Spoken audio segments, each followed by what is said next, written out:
What's going on, everybody? MuscleTech athlete Jase Stevens here. I'm here with my buddy Thomas. We're at the Iovate headquarters shooting for Bodybuilding.com. We're going to take you through a chest workout as well as our warm-up. Yeah, so let's get into it, guys. Cool. Ready to do it? Yep. So we'll do a little warm-up.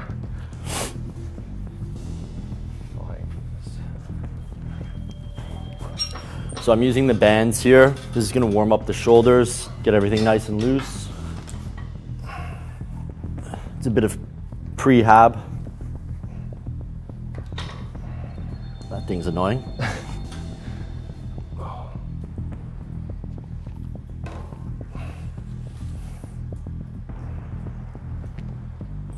Usually I'll spend about 5 to 10 minutes getting warmed up. That'll include my warm-up sets leading up to my actual working weight. Just get the muscles activated. So doing chest, sometimes I'll take the band as well. You can do a little bit of pre-fatigue or activation work with the band, which is great.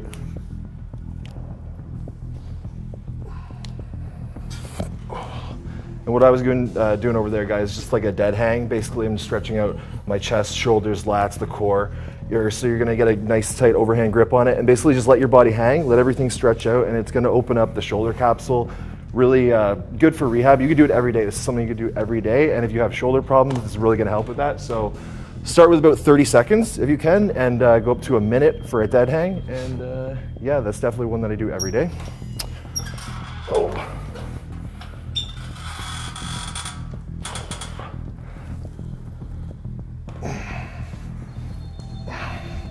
And with the band work, guys, start out like wide. Don't stretch your shoulders too much. Start out nice and wide and go back. And then as you get warmed up, bring it in a little tighter. That's going to increase the stretch on the chest and the biceps and everything. So usually I'll do about 10 reps back and forth.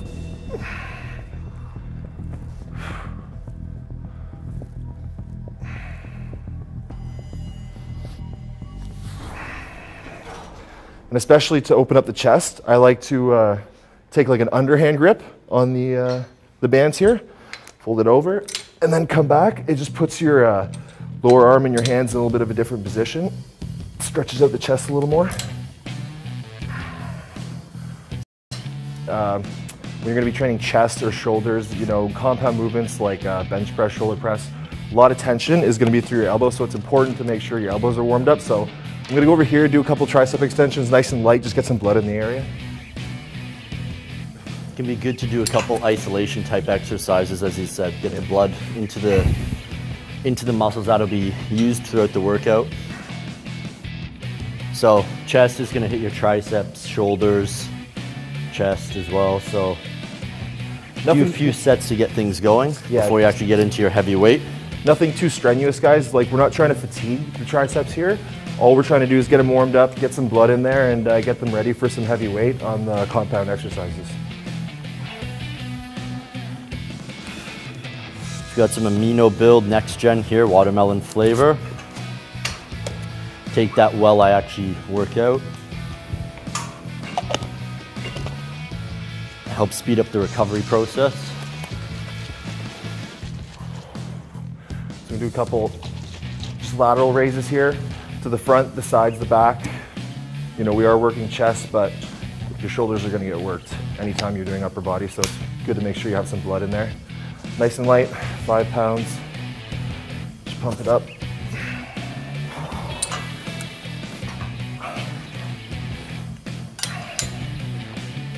Rear delts there. All right, guys, I have a question from Facebook. Shoot. Can you please suggest something to drink between your workouts? Between, like during workouts or between workouts or? During workout. I would say during. During workout, I typically would go with your amino acids. So a BCA product, like Amino Build, Next Gen, and then you have the Next Gen Energize, which is a little bit added caffeine to it. So it's something you could take pre-workout or intra-workout, say it's like a heavy leg day, like a long leg day, and you're gonna be working out for an hour or more. You know, that's something you can sip through the workout that's gonna keep you going, right?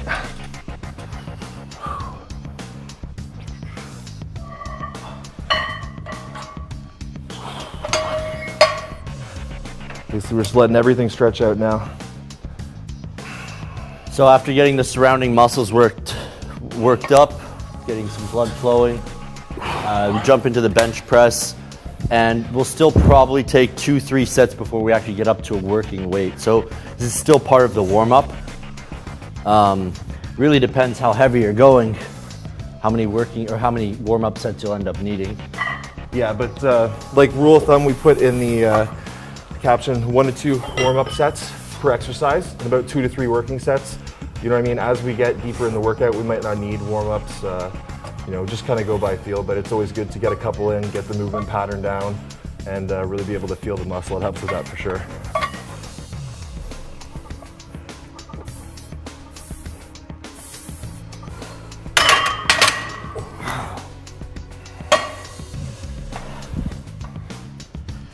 Every exercise will be different though for what you'll need warm-up wise. You know, if we were going heavy here on bench press, let's say we're working up to 3 or 4 plates a side, you're not just going to take 1 or 2 warm-up sets to jump into it, so you might need 3, 4, 5 warm-up sets by the time you actually get to your working weight.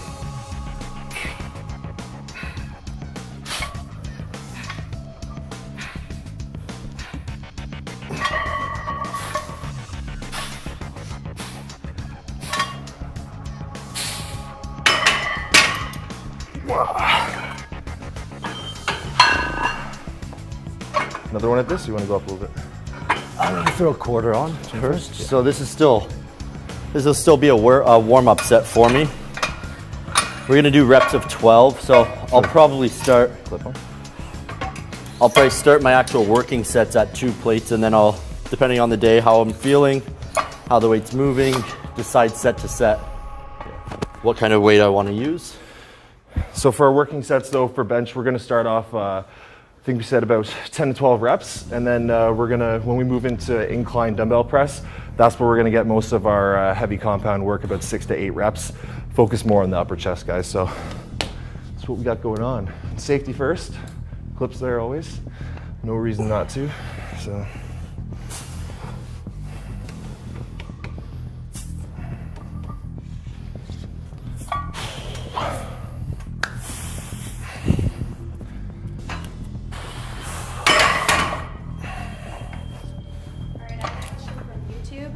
Is it a problem to do more than 5 exercises in a chest day?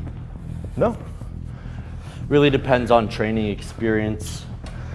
Beginners aren't going to need as much as 5 exercises. It's more, actually, it's more probably down to volume. Total volume, yeah. Total volume. You know, you could do 5 exercises in 2 sets. That's still only 10. 2 sets per exercise. It's still only 10 sets. Yeah. Or you could just do 2 exercises in 5 sets each. Really, like what you're going for is total volume. So, but no, 5's a good number. You know what I mean? 5's pretty average. So, yeah, 5 to 6 exercises per muscle is generally a standard workout, I would say.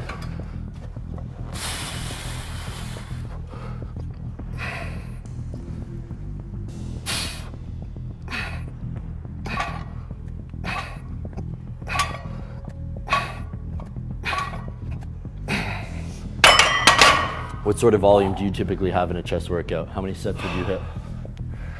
Right now, like I'm about 10 days out from my next show, the Ben Weider Legacy Classic, and you know, training changes a little bit when you get like this close to a show. So a little bit more volume. Like I'm not gonna go super heavy on weights and like risk injuring myself at 10 days out or something. But general volume, typically I would do about 3 to 4 exercises, kind of straight sets, and then I would throw in a superset at the end to just flush everything with blood. So you're looking at about 4 to 6 exercises per chest workout for me usually, and you know, depending on the day, the volume might change a little bit, but for me, I usually do 2 to 3 hard working sets per exercise. So I'll count this one as my first working set here. Okay. I aim to sort of pyramid up with my sets, so I don't want to go to failure until my final set. Otherwise, you'll sort of just get diminishing returns set after set. Yeah. So I hold a little bit in the tank. First set, I typically like to have about 3 or 4 reps left in me. when I rack it, and then that'll diminish as I get closer to my final set. Yeah, so what he's basically talking about is, you know, if you go super hard and you exhaust yourself on your first or second working set, your last working set, you're not going to be able to handle as much weight and get as much stimulus on the muscle and breakdown. So basically, like you said, he's saving a couple reps in the tank until that final set, and then he's going to go all out and really create that stimulus and that breakdown. Yeah, and even exercise to exercise, I may not take every single exercise within my workout to failure. It sort of ebbs and flows with the workout. My isolation type exercises, flies or cables, typically I won't go to failure with. I'll use them more for feel. The compound stuff, I'll aim for failure on 2 or 3 of the exercises, on 2 of the 3 of the exercises within an actual workout. What do you think? How are you feeling? You gonna go more weight? Yeah, I can go a little more now. All right, I'll put another 10 on. Yeah. And then end with like a quarter on that. Yeah, see where we go with the quarter? Is that 275 with a quarter on? Yeah. All right, people want to know where you guys are training today. We are training at the MuscleTech headquarters here in Toronto, Canada, and that's where me and Dylan are both from. We're from downtown Toronto. That's where we currently live, so yeah, pretty sweet gym here. First time here for me, actually. Yeah, pretty sweet setup, lots of equipment. Yeah, it's cool, cool atmosphere. Good to train with Dylan. Yeah, we've got everything we need here at the gym. Yeah, definitely. Rest-wise, what kind of rest do you like to take typically? Like I said, if it was the off season, I'm trying to handle maximal loads. I would basically rest until you catch your breath and you're basically able to push 100% again. But for tournament prep and contest prep, I like to kind of keep it, a little bit more high of a pace. So we'll say anywhere from 30 to 60 seconds and go by how I feel. You know what I mean? If I'm panting and I can't even breathe, I'm not going to go into my next set. But for me, this close to a competition, a show, I'm looking to keep it the pace pretty ramped up. So yeah, anywhere from yeah, I generally like seconds. on my compound exercises, if I'm going heavier, I'll take anywhere from 2 to 3 minutes.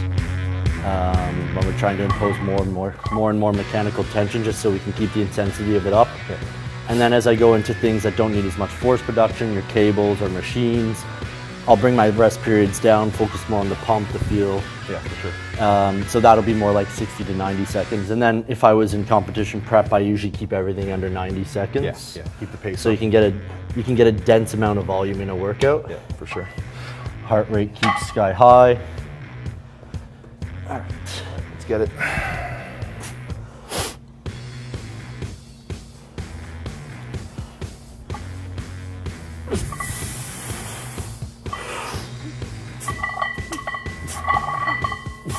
Yep, nice and tight. Yep.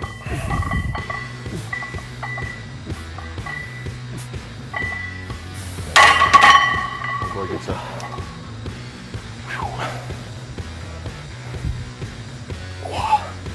Because for me, I have some shoulder issues, like a partially torn labrum, something like that. I train through it right now. It's not too bad. I might need surgery eventually, whatever. But so a couple tips, especially for flat bench. You really want to make sure you're warmed up good. For me, I'm really trying to be safe, so I'm really tucking the elbows and I'm really just coming in tight. When I get down to the bottom, there's tension the whole time. I'm not letting it drop and bounce off my chest. Everything tight, core tight. Your whole body's basically tight throughout the movement, and you're just like a piston, right? Down, control, up, squeeze, make sure you're focusing on the chest. And have you had to take any specific exercises out to deal with your injury? Well, typically I don't even do flat bench, to be honest, like not very often. It doesn't really kill my shoulder, but I generally like to have a lot more incline movements for the upper chest.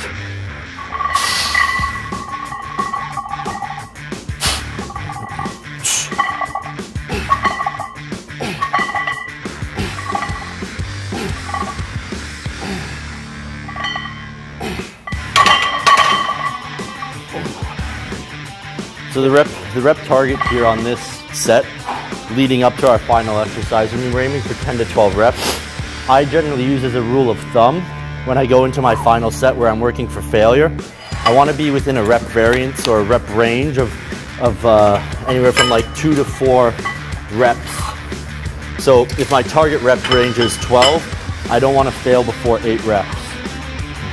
If I've gone and failed before 8 reps, I've probably gone too heavy. So if you're failing anywhere in that 8 to 12 rep range, you'll be good.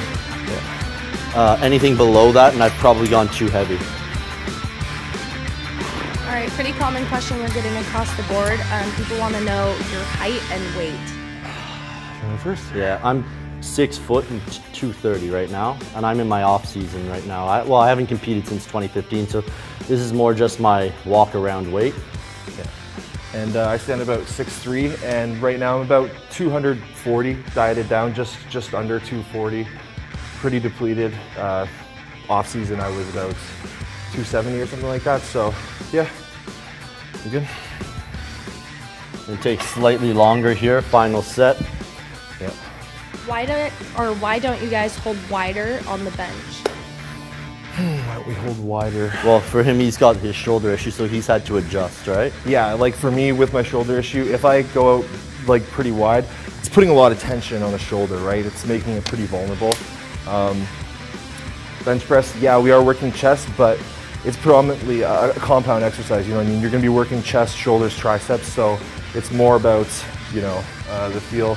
Whatever feels good to you guys, really, basically that's it. If you go wide and it hurts, why are you gonna do that? You're not gonna force yourself in that, right? So, yeah. Yeah, my grip is based on feel. So all exercises are based on feel for me, really. Yeah. You know, power lifters, they lift closer in, they adjust, they're more focused on strength, moving as much weight as possible. My focus is on getting as much actual contraction and stimulation on the chest. So everybody's biomechanics are going to be different, right? So exactly. You adjust based on your own personal feel, yeah, on what will get the chest actually going for you. Yeah, that's a really good point to make, guys. Like, you're gonna see all kinds of recommendations online, exercise guides, like this is the way you do this is how you squat. Basically, you know, you have to go by feel.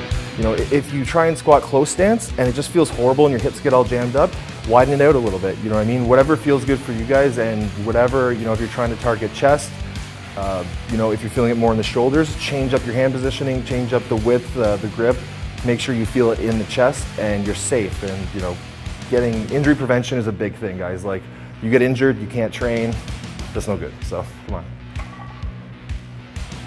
All right, last set here.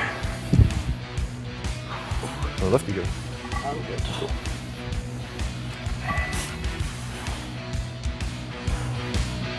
That's good. That's set. Yep. Up.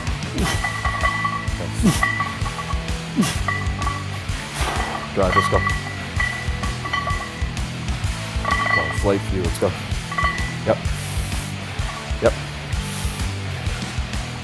Yep, nice.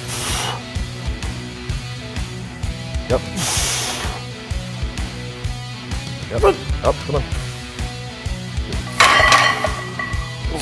That's it, man.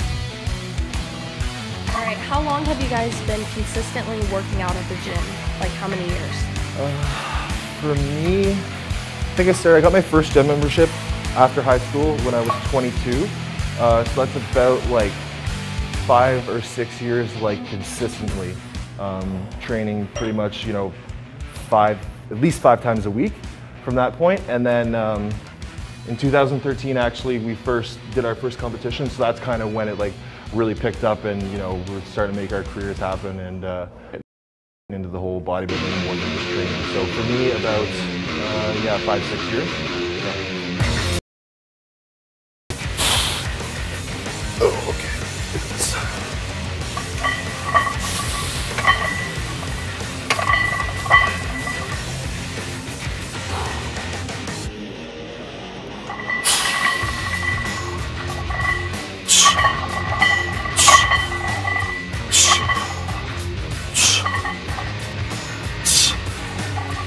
Come on. Go, 2 more, 2 more. 1 more, come on. Come on, fight it.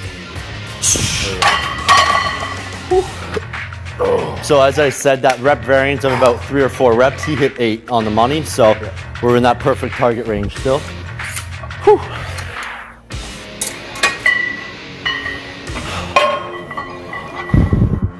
Right, so moving on from this, we're gonna go into Incline Dumbbell Press.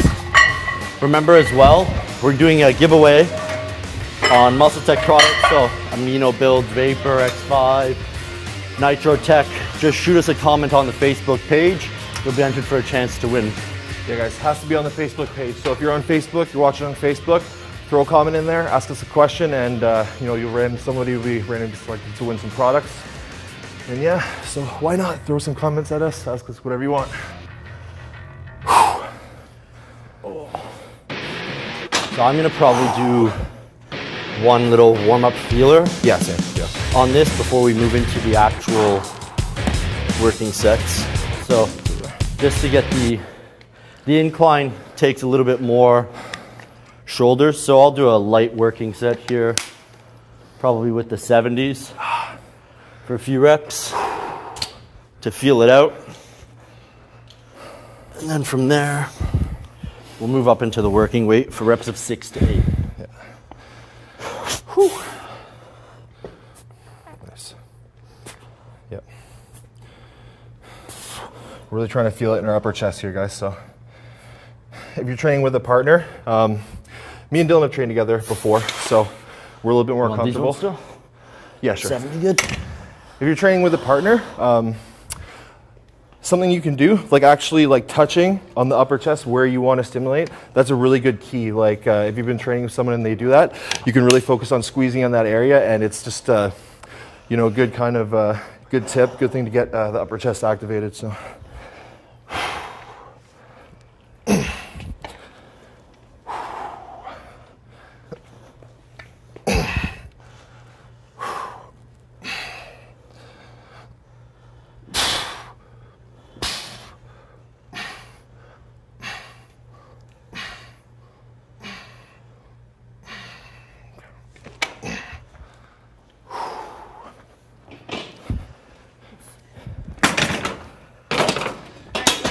Question, can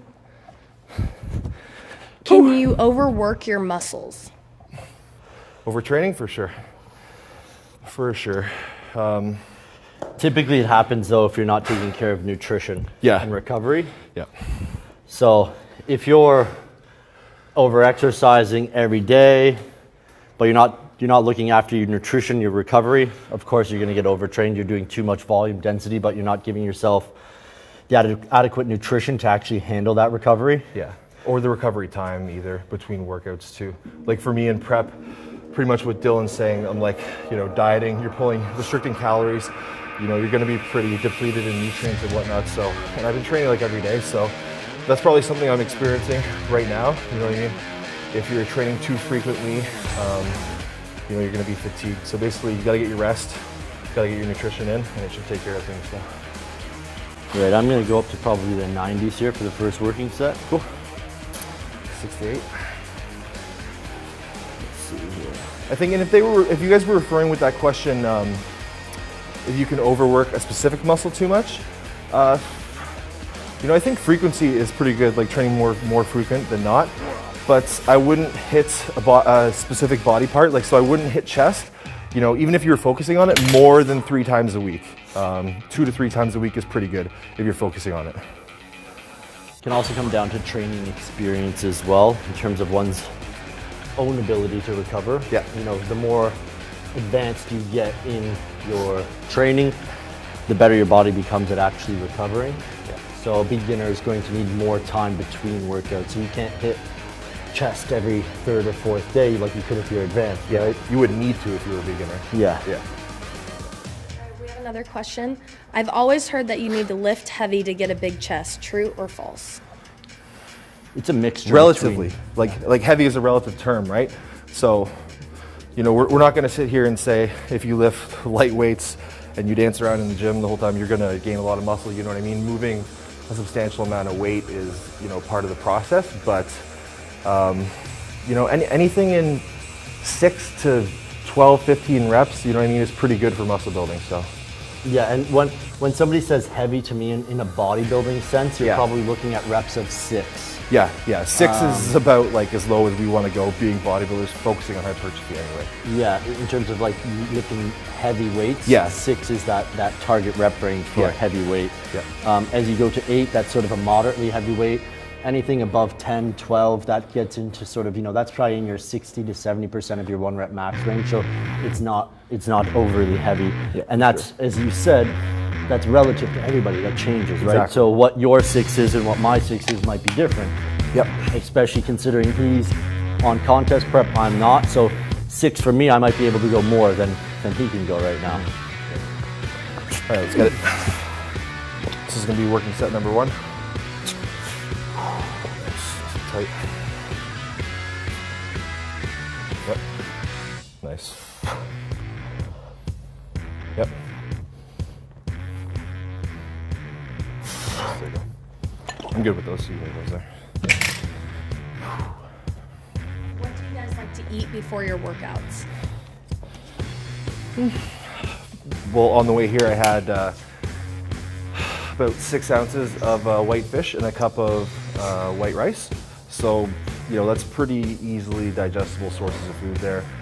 Typically me, I don't even like to eat more than, you know, closer than 2 hours to a workout. I like to eat, have everything in me. I don't want to be bloated when I'm training, but I would just recommend something that you know digests well, is not going to give you a lot of like GI distress, and you're not going to be bloated, because who likes training bloated? You know what I mean? You're in the gym, you don't want to be worried about like throwing up or going to the bathroom or whatever, right? So eat something that's in and out quick and you can fuel your workout.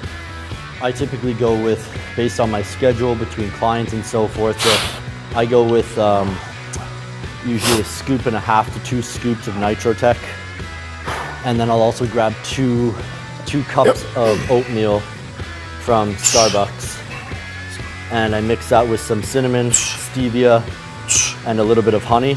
That goes through me pretty quickly, gives me the energy I need to work out, get a good workout in.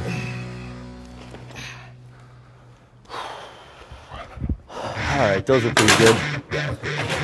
I'm probably gonna I'm gonna decrease my reps to 6 now. Yeah. So we're in that target rep range of 6 to 8, so I'm probably gonna jump up to like the 110s for 6. Do you want to just put your foot back here? This is sliding. It's sliding? Yeah, just hold it here. No. So again, guys, be sure, if you're on Facebook right now, throw a comment out there, ask us a question, you know, training, diets, whatever, guys, cardio, you know, anything relating to fitness. If you're on Facebook and you do throw us a comment like that, you could be chosen to win some products, guys. So yeah. Let us know what's going on. Let us know where you're from. Throw a comment out there. Could win some free subs. All right. What's your favorite chest exercise? Honestly, probably incline dumbbell press. For me, the dumbbells more so than the barbell. I just feel with the dumbbells, you know, I can put myself in that plane of motion where I don't get stressed on the part of my shoulder that hurts, right? So everyone's different though, right? Yeah. From one person, they might feel the barbells better to the dumbbells. I like incline barbell press. I do like the barbell press too, but it's just, you know, you could definitely handle more weight as well too. And for him, like himself, he has that shoulder issue. He gets sort of locked into place. He can't adjust that range or that plane of motion like you could with the dumbbell. Yeah. And being able around an injury. Yeah, being able to twist the wrists with the dumbbells is a big thing. When you're on the barbell, you're pretty much like locked in here. You know what I mean? You can't get that much of a twist, and I feel like a little bit of external rotation helps with my shoulder issue for sure. So. What's the importance of using the weight belt? So typically, like if this was the off season or something, I wouldn't be using it for a chest workout, but like I said, I'm 10 days out from a show. I'm just trying to keep everything tight, you know what I mean? I would wear the belt pretty much all my workouts, doesn't matter if it's arms or whatnot, leading in. It's just about keeping the waist as tight as possible. I compete in men's physique still, although like even though I'm pretty big. So having a small, tight waist is, you know, pretty much imperative if you want to have any kind of success in men's physique. And genetically, you know, I don't have the smallest waist, but with techniques like not overeating and wearing the weight belts a lot, I'm able to really kind of like detrain the waist and slim it down, you know what I mean? So from a performance standpoint, it helps to create intra-abdominal pressure, which can help you move more weight. Yeah. So basically, with the weight belt, if I was using this for powerlifting, you basically Inhale, like deep into your torso area, and you're pushing your abdominals out against the belt, which secures your core and your lower back and keeps everything tight. You're building pressure and you're pushing against the belt is what keeps everything tight. So that's like the actual functional reason of using the belt. Synergistically, it sort of brings the whole body into one to move the weight, whether it be for a squat or a deadlift or a bench press, incline press, whatever it might be, it can help for that. Yeah. I'm doing it right now for purely aesthetic purposes, so yeah. All right, let's go, man. Let's go. 6 easy, come on. Yep. Work that chest, come on. Strong. Up. You got it, let's go. Nice. What's your favorite workout for your lower chest? I'm a big fan of using flies or dips for the lower chest. Dips we'll get into next. Yeah. Anything where you're getting a good stretch across your lower chest. You know what I mean? Like genetics is a big part of it too. Like it's not like I've been doing dips or I've been doing like flies that target my lower chest my whole life. I just kind of have like a well-developed lower chest. So for me, when I'm training doing a chest workout, I want to build up other parts of my chest, right? So I'll do a lot of incline work focusing on the upper chest. So it's a lot genetics too, but dips and high to low flies, definitely a good thing for the lower chest.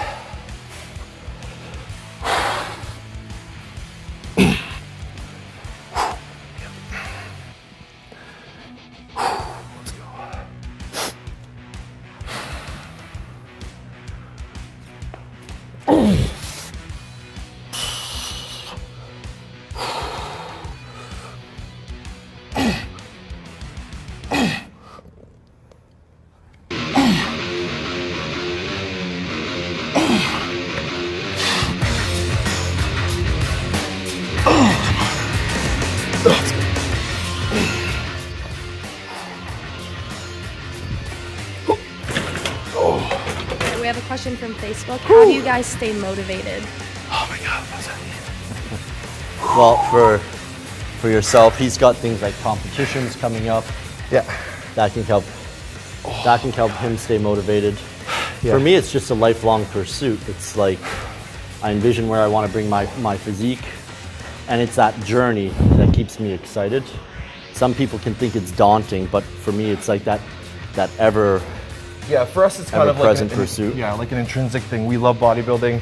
It's what we do as a passion and as a career. So, you know, I don't ever see myself not training or not being into fitness. But, you know, I think goal setting is a big thing, guys. Like an example, after a show, you know what I mean? It's pretty typical people would just like blow up and binge eat. You know, if you set a goal of like doing a photo shoot or, you know, something like that, it's going to keep you on pace. So set goals, guys, whether they be, you know, physique based, like you want to lose 10 pounds by a certain date, write that down too. Or strength based, you know what I mean? You want to bench 300 pounds by, you know, 2 months from now. So set goals, write them down, and that's really going to keep you guys focused on what you're doing. So I think strength-based goals are specifically important in your off season. definitely. You can see where you're progressing, whether it be like, okay, I want to bench press 315 for 6 reps.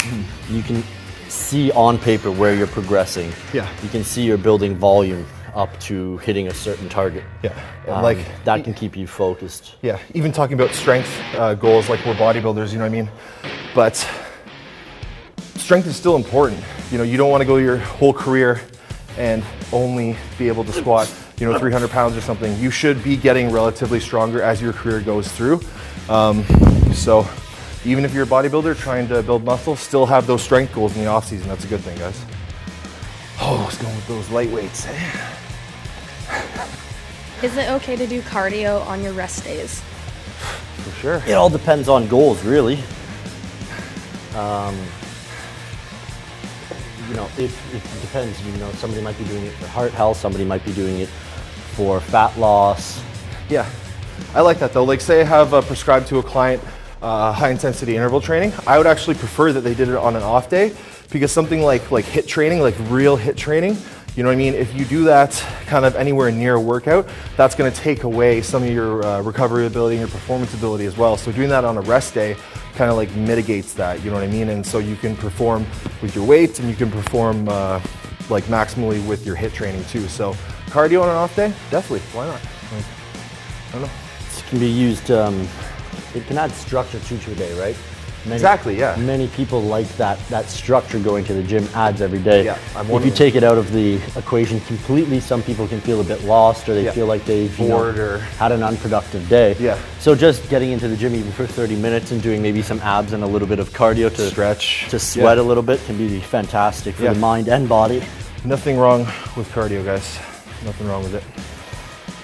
Just hold that there, huh? Yep, yep. Come on, let's go, bud. Nice and strong. I got you. Yep. Let's go. Up. Nice. Up. Nice. Yep. Tight on here. Yep. Yep. Up. Nice. All day. Strong. Up. Nice. Up. Oh, all day. Whew. All right, with your shoulder injury, do you prefer machines or dumbbells? It's tricky because, you know, you can't just say machines and it's like one type of machine. There are some machines that I really like. For example, hoist, I think it is, the ones that move with you. They have a chest press, like a straight chest press, that actually feels like I can really work my chest and, you know, I don't overload the shoulder and it doesn't hurt. But predominantly, I like dumbbells, yeah. I'm more of a dumbbell guy. I'll throw in machines at the end of a workout when, you know what I mean, maybe all your stabilizers are fried, but I would go with a dumbbell for sure on that one. Strong. I'm a little weak today. Off-season gains. 10 days out. He may or may not have just eaten a Snickers. I don't know. It might happen. I don't know. I might be guilty of that. Definitely the Snicker gains today. It's got to go, though. No excuses. Come on.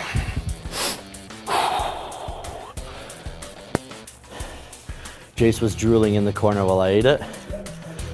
Just wishing he could have one. Let's do it.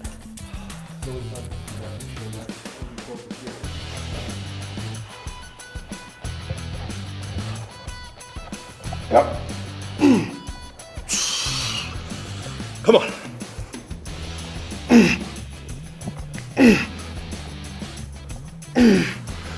Come on. Come on, one more. Strong. Let's go. Come on. Let's go. All right, we're all done these. We're gonna move on now. We've got some body weight dips we're gonna do. So we're through the heavy portion of the workout. We're gonna go into more of the feeling portion. So the rest of the workout will be more about the pump, the contraction, flushing the muscle with blood, and that's what we're gonna focus on for the rest of the workout here. Woo. All right, let's get into the next one. Over here.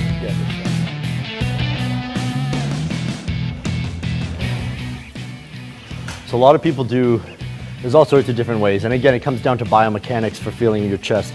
What do you like to do for dips? How do you position your body?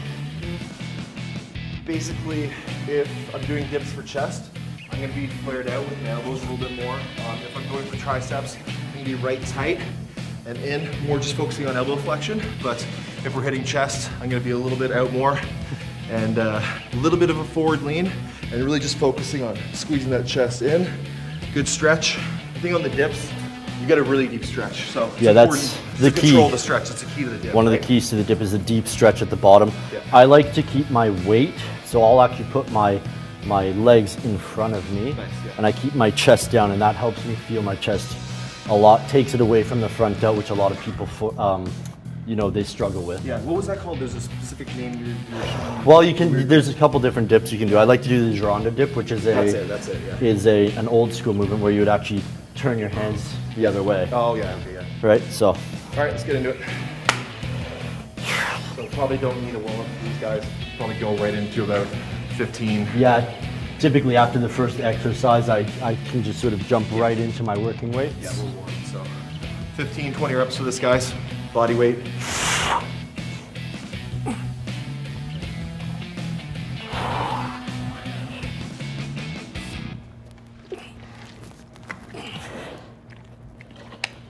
Come on.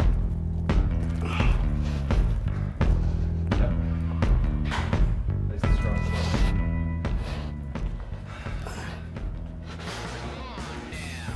Yep. Nice, boy. Put that Snickers to use. Now, as we get deeper into the workout as well, as I touched on earlier, we're not going to be using as heavy of weights now, higher repetitions. We're not going to be having to create as much force production. So typically you can cut your rest periods down at this point. So now we can do 60 to 90 seconds, whereas before we might be taking 2 or 3 minutes on the heavier weights.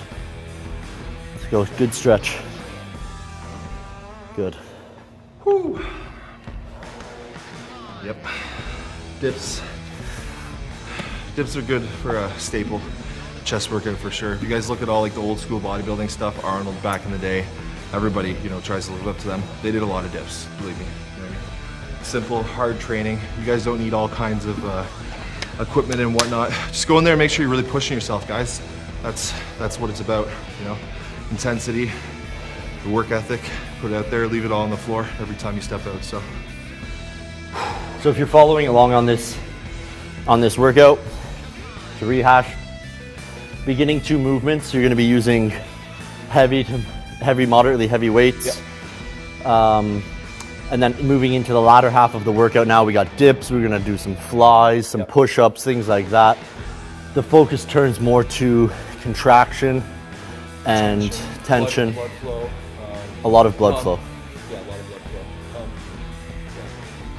flow. So basically hitting. You're going to get the best of both worlds with mechanical tension Exactly. in the beginning of the workout We're and muscle swelling in the latter half. pretty much hitting every kind of hypertrophy stimulus you can do, guys. Strength training and more blood flow, metabolic work with the higher end stuff. So let's go second set on here.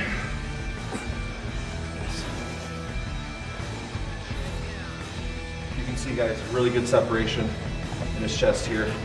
He's going real deep, good stretch. Control the whole time. He's not bouncing in the bottom. Really strong muscle. Yep. Elbows a little bit flared out. Yeah, I like to keep my elbows flared out. If I'm tucking them in, I find I'll get a lot more triceps. Yeah. So that's the purpose of that. I'm trying to mimic almost doing a flat bench press. Yeah. Kind of like on the dip station though. Like regardless, you're gonna get a tricep pump or shoulder pump when you're doing this, but as long as you're focusing on the chest itself. We're trying to minimize those secondary stabilizing muscles as much as possible.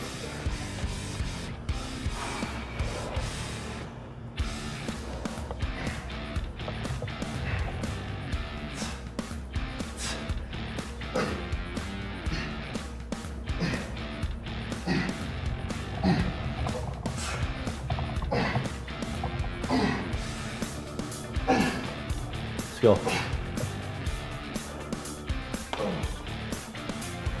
Good set, man.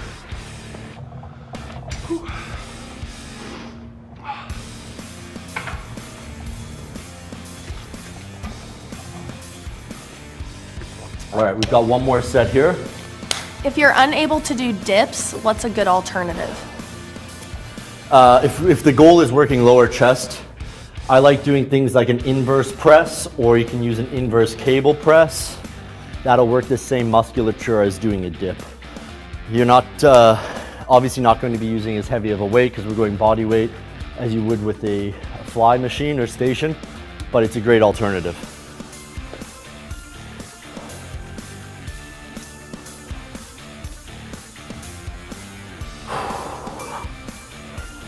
Let's go, last set here, man.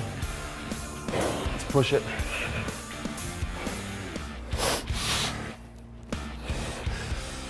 Let's go, let's build some muscle. Off season, you can push, let's go. Yep. Come on. Let's go. Yep, up, come on. Come on. There we are. Whew. So as you can see, as I was saying before, I like to lead my sets up to my final set where I'll aim for muscular failure, or at least positive muscular failure. Yeah. If you go to failure before that, you're going to get diminishing volume and an actual activation of the muscle on the preceding sets. Yeah. You can't be taking all your sets to failure. If you think you're going to failure on every set, you're not going to failure, and you're not going to be training as hard as you could be. So it's definitely a good rule of thumb. You know what I mean? If you're going to do 2 to 3 or 3 to 4 working sets, you know, I basically call it an acclamation sets, right? Where the first set will be, you know, within, I don't know, let's say like 70% or whatever, and then you're going to up the weight each time, and you're going to get closer to your relative 1 rep max, and you know, you're going to end up with a really heavy set and basically like fully fatiguing yourself for that last set. So acclamation sets. Let's do the last set here, man. Oh, big chest, let's go. This is real now, huh? Yeah. Oh. Yep.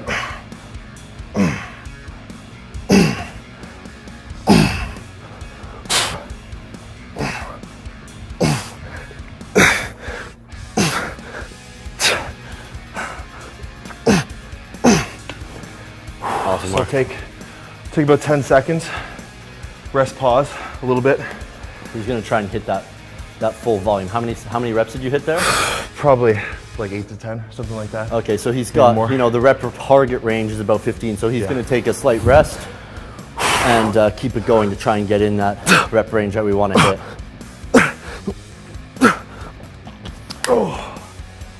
Resting about 10 to 20 seconds can actually recuperate about 20% of your strength, which will allow you to get in a few more reps. Yes, you're not looking to take a rest where you're fully recovered. You just want to get a little bit of oxygen in there so that you can hop back on and get, you know, 2, 3, 4 maybe solid reps in and hit your volume markers. So yeah, intensity techniques. So that is it for dips, guys. That's it for dips. So we're moving on here.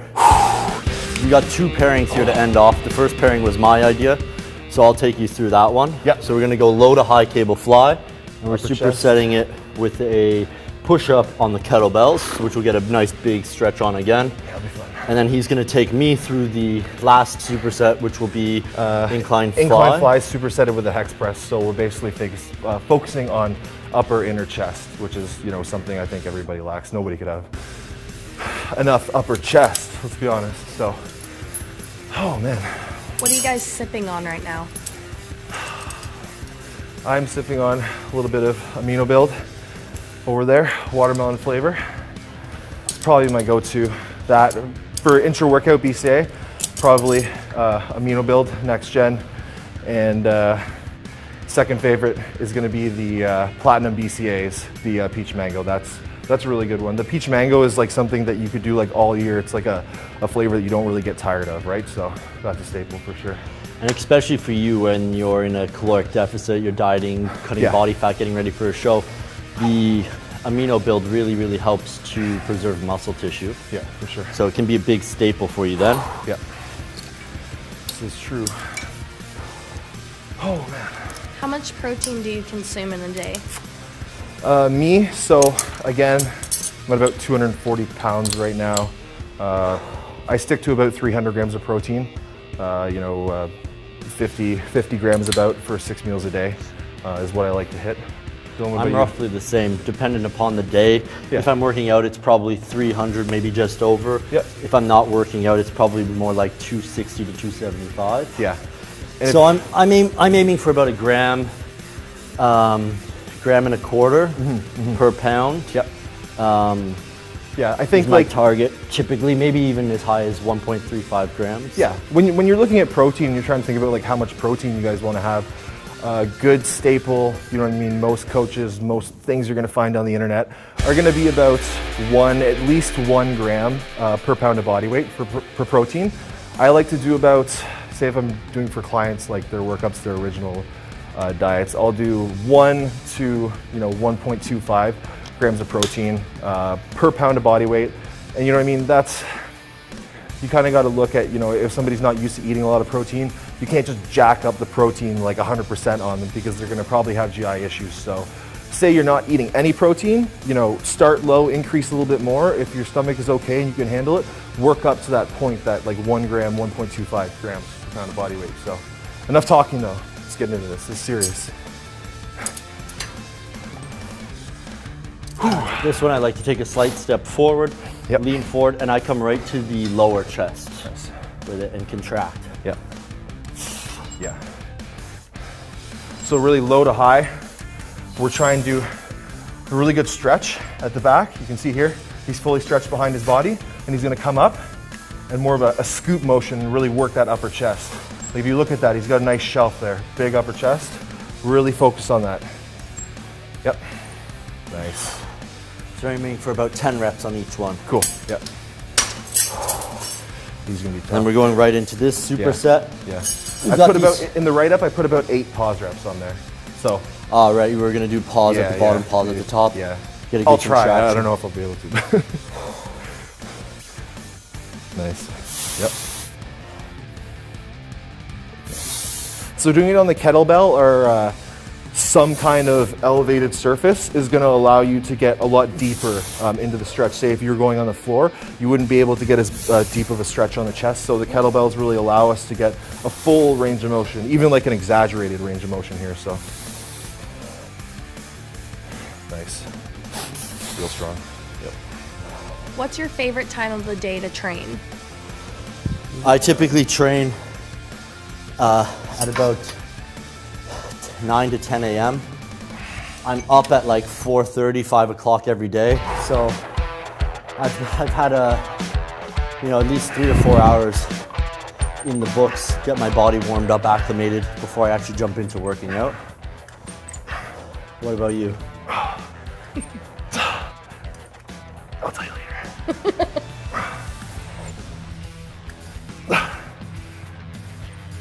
Oh, man.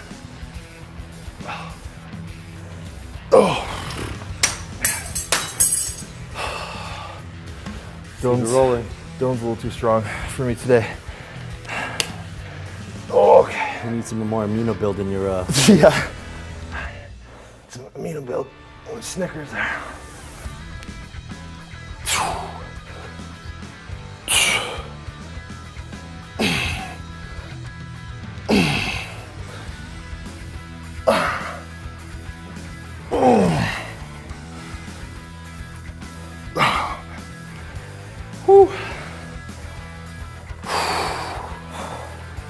Oh yeah.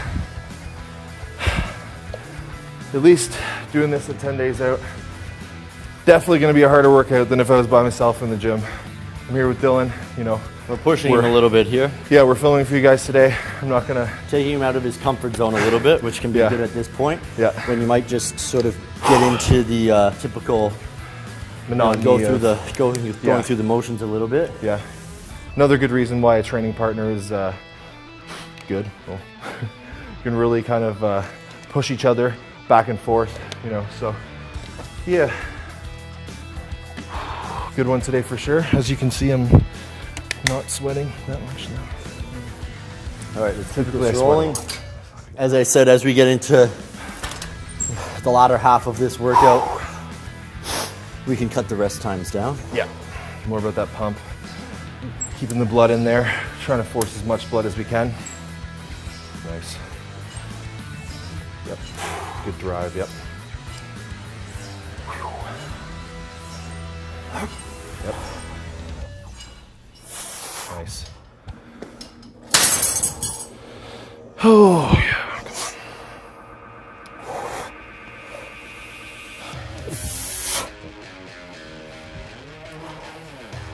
So basically adding in the pauses here at the bottom and the top, slight pauses, is another intensity technique, you know what I mean? That's gonna be a lot harder than it would be doing reps bouncing out of the bottom and the top without stopping. So pausing like that, he's still contracting everything is tight.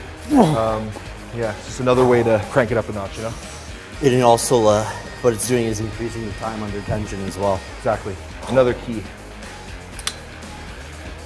point to building muscle. All right, eating healthy can be expensive. What are your favorite cheap prep meals? When I was growing up, I would go with a few cans of tuna, I still do that. pasta, and a little bit of light mayonnaise. Super cheap meal.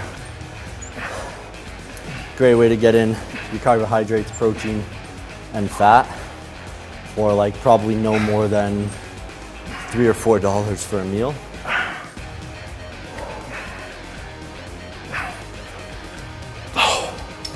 What about you? You have a staple meal when you were coming up? Didn't have much money, on a budget? Tuna for sure. You know, sometimes you could find on sale really good sale prices on whey, and get a lot of whey for pretty cheap. But you know, tuna, like Dylan said, whatever it is, $1.50 or something. Even things like chicken thighs. Chicken thighs are typically cheaper. So. And white rice, like you can get a huge bag of white rice for like, you know, $5–10, whatever. That's gonna last you forever. Okay, let's go.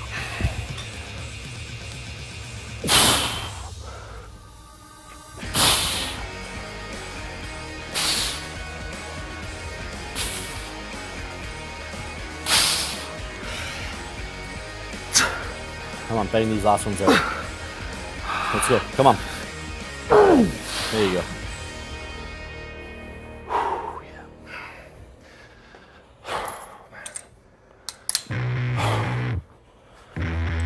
Oh boy.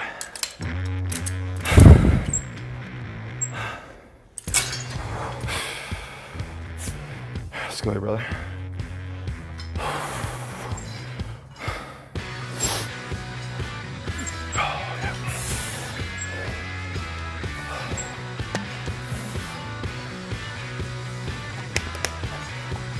Oh.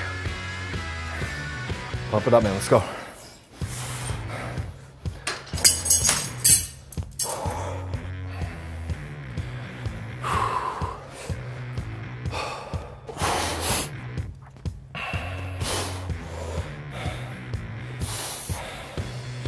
Yep.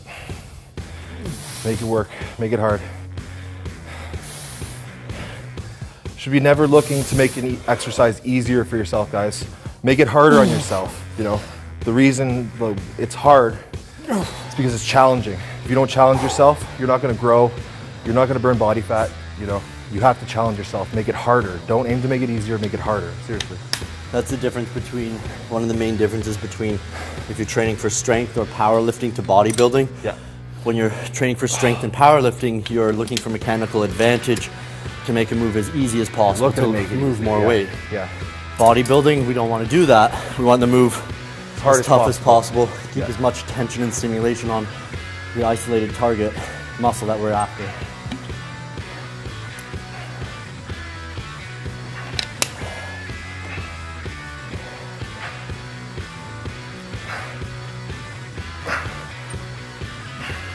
Let's go, push through to the end. Finish lines in sight, come on.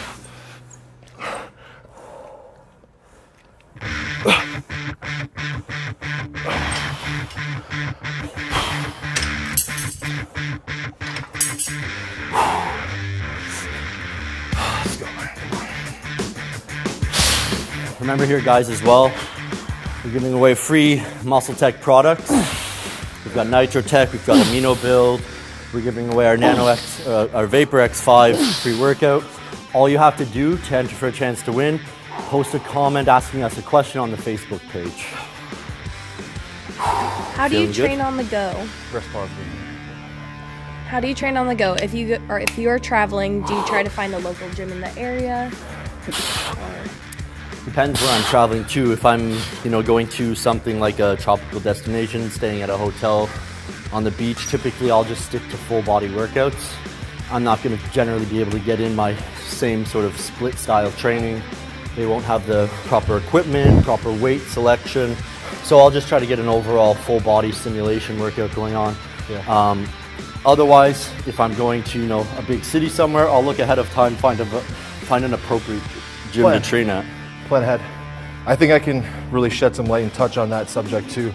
I used to work for about 4 years. I still work in the railway industry, but I used to work for CN, Canadian National Railway. So I would travel all around Ontario and Canada for work, 6 to 8, 9 days at a time, living out of hotel rooms, right? And this is when I first kind of got into bodybuilding. And I was really into it. I would do whatever. I would find whatever gym. You go to places where there's none of these commercial gyms, and you have to find a random gym. Pay $10 to go. I would still pay it if it was 15, whatever. To get my workout out, and it's You did what you had to do to make it happen. We have the internet. There's no excuses.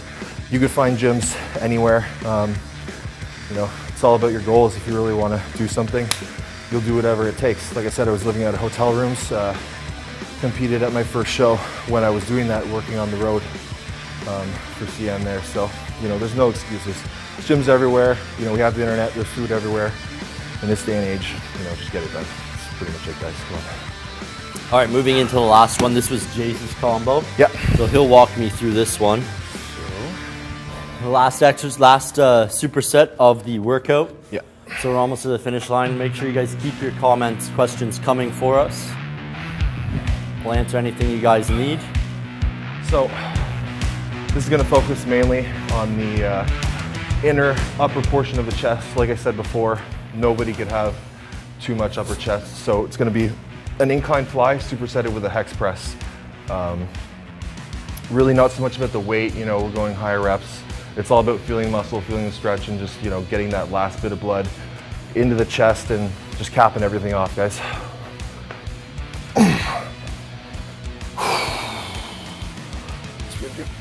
Incline fly, up, into, these ones are a little hard. Okay, so it's alternating. Yep. All right. What are the rep ranges we're aiming for here? About 10 to 15 each.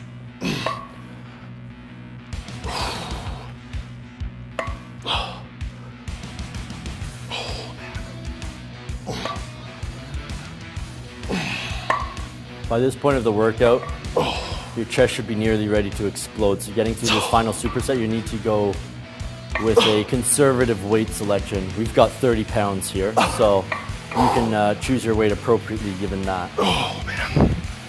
Whew. I'm cooked. Overtime.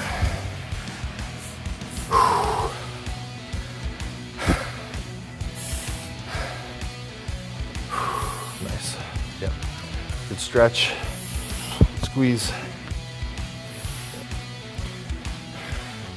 Typically, guys, if you had dumbbells that were a little bit thicker than this, you would put them together and then push up against each other and work that inner chest. With these ones, you know, they're very fine, so it's almost impossible to do that. So we're just kind of like doing a hammer press, hex press there. But still, as you can see, when he's coming up, he's really working the inner upper chest there. So let's get it done, about 10 each. Back and forth, alternating. Good stretch. Nice.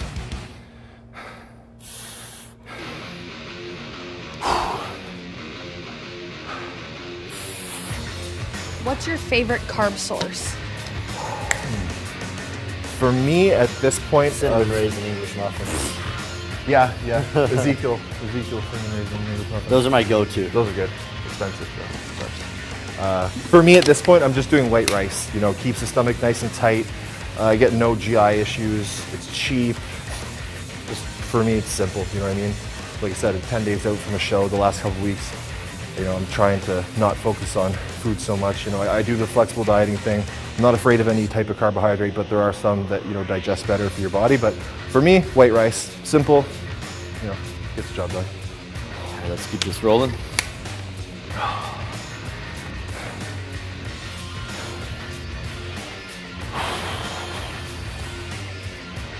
Sweaty mess. Ooh.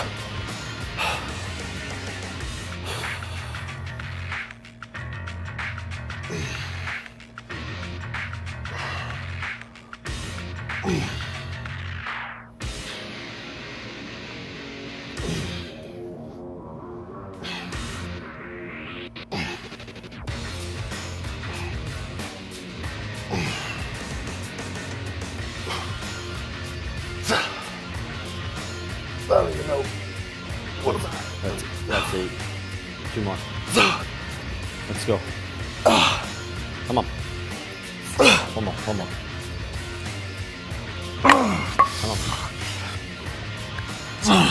There you go.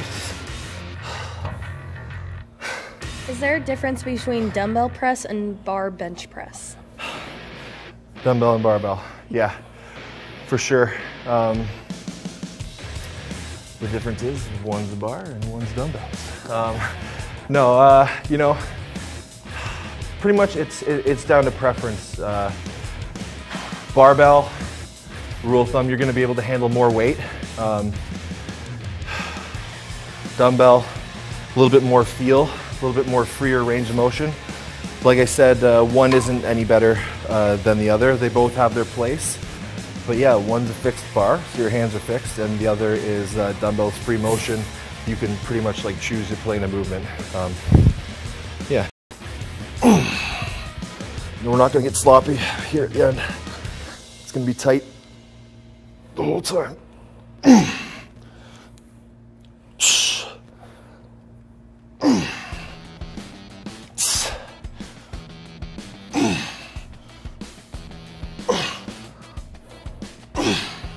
These ones you really want to be focusing on that big stretch every rep and a deep contraction as you push through. So again, don't get carried away with your actual weight selection. If you can't feel that contraction as you're pushing through on the press portion, you've probably gone too heavy. Oh, one more. Come on. Okay, Jesus.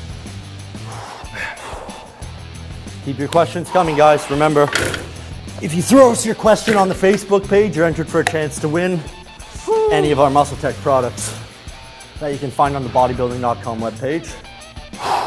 Okay guys, finishing up this workout, so like Dylan said, if you want to get your questions in, we're taking questions on Facebook.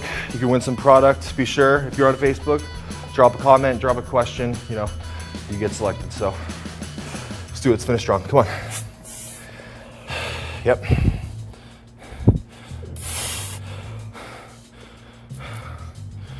Yeah, let's go, buddy.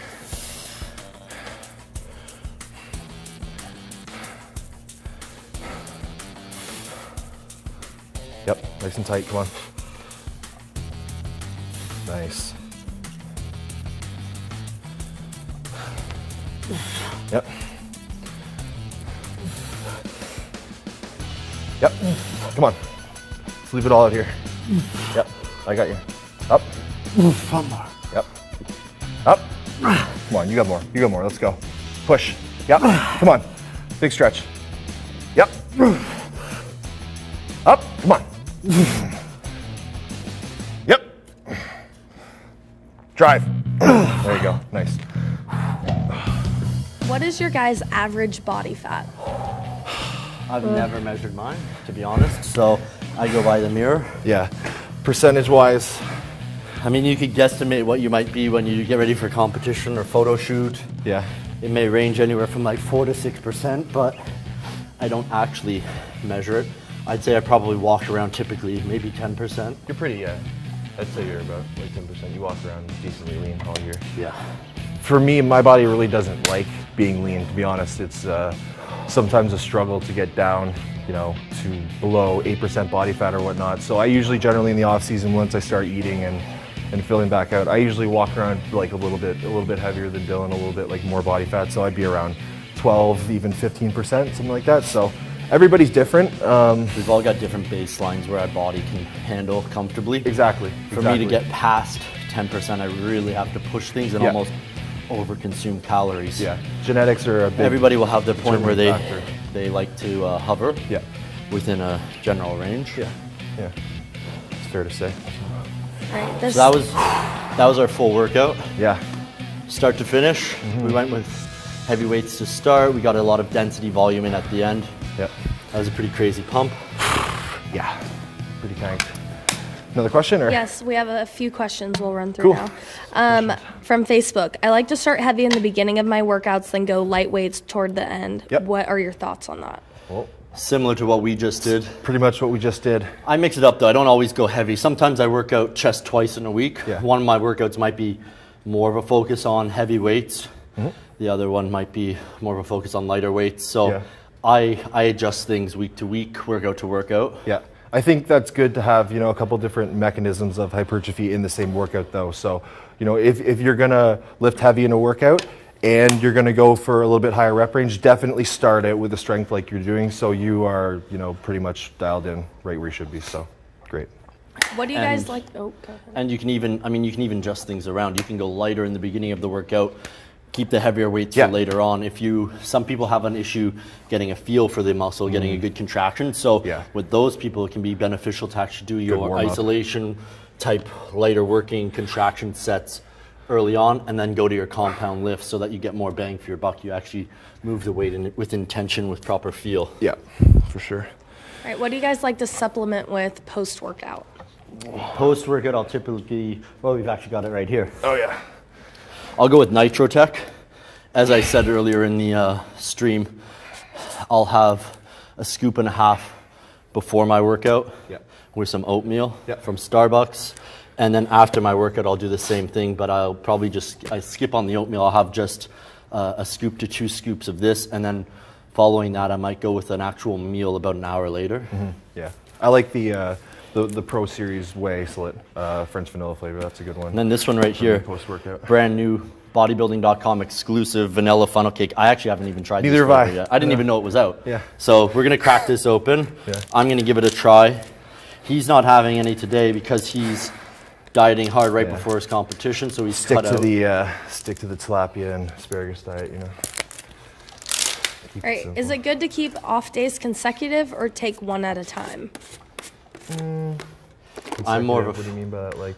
Like 2 in a row. I'm more of a fan of like something like a 2 on 1 off, 3 on 1 off. Yeah. And on that off day, I mean, we talked about this earlier, but I'll go with like an active recovery. I might do a metabolic conditioning workout, some high intensity sprints, something like that. So I generally might not have a full off day. I don't even plan full off days. Like they an just active sort rest of day. they sort of come about. Yeah. So I think 2 rest days in a row is, you know, I don't think you need that. I think like 1 rest day is good at a time. So like Dylan said, if you're in a training split where it's, you know, push-pull legs, or like that's a 3-day split or a 4-day split, you go through the rotation and then you take a rest day and then you go back in the rotation. So yeah, 1 day at a time. What are your current splits? So for me, basically doing, what am I doing right now? Back is my first day, back and biceps, because back is a focus for me. I'm trying to bring up my back.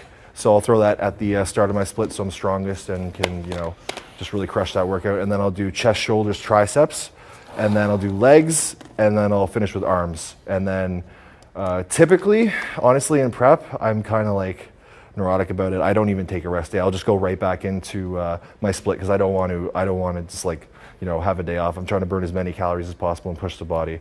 You know, necessarily that's not the best thing. You can get overtrained like I probably am right now, but I don't like to miss a day. You know what I mean? It's kind of my routine. So yeah. My split, I typically go with a 4-day split. So I'll work out chest on its own, back on its own, legs by themselves, and then I'll do a shoulders arm workout. Yeah.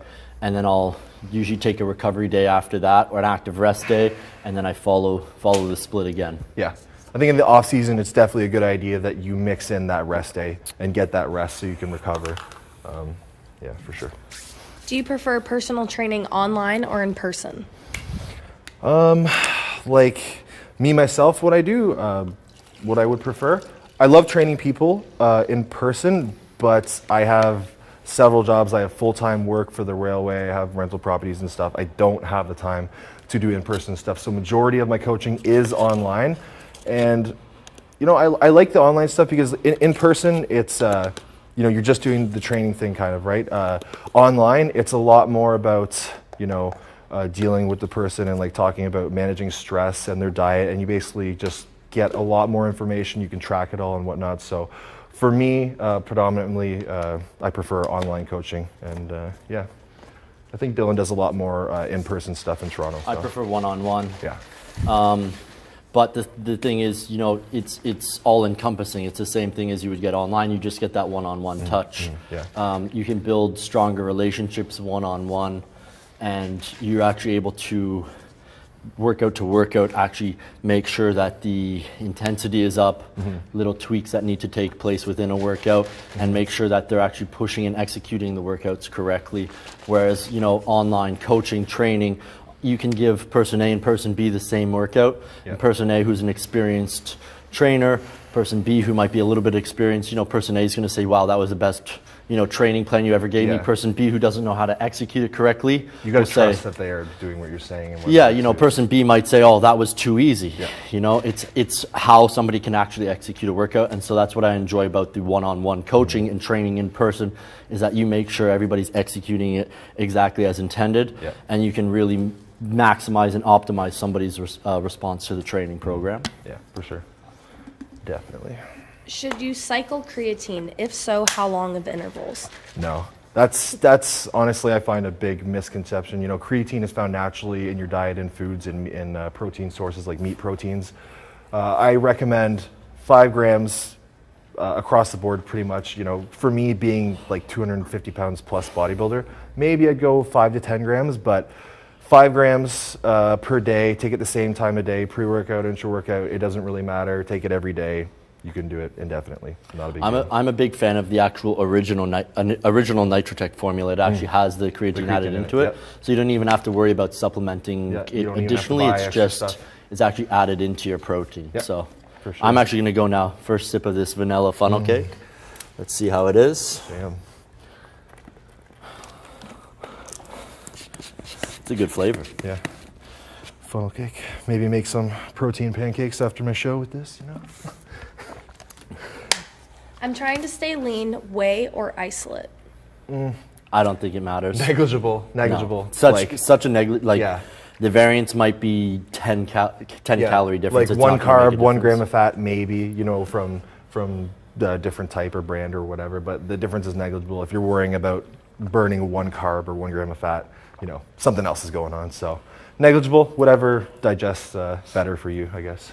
Yeah, there might be digestive differences. Yeah, that could be a thing. Say you don't really digest a whey product, but like a straight isolate is a little bit better for you in digestion. Then maybe that would be a better choice, and that might result in a little bit more progress because you're not getting like GI stress. So yeah.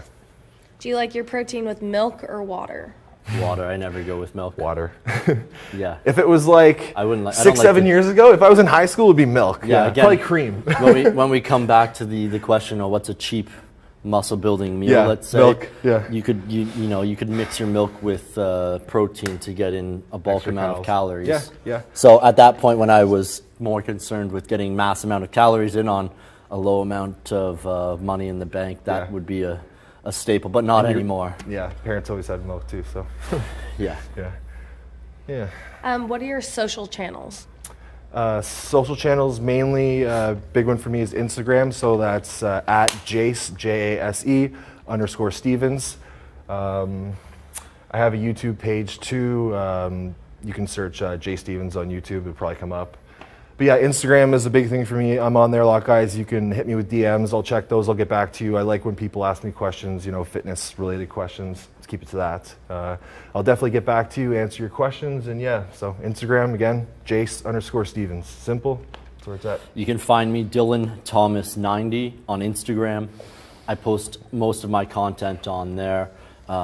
Instructional workout videos, muscle building tips, fat loss tips, nutrition tips. Yeah. All of my content is typically posted on Instagram. So that's where you can find me, guys.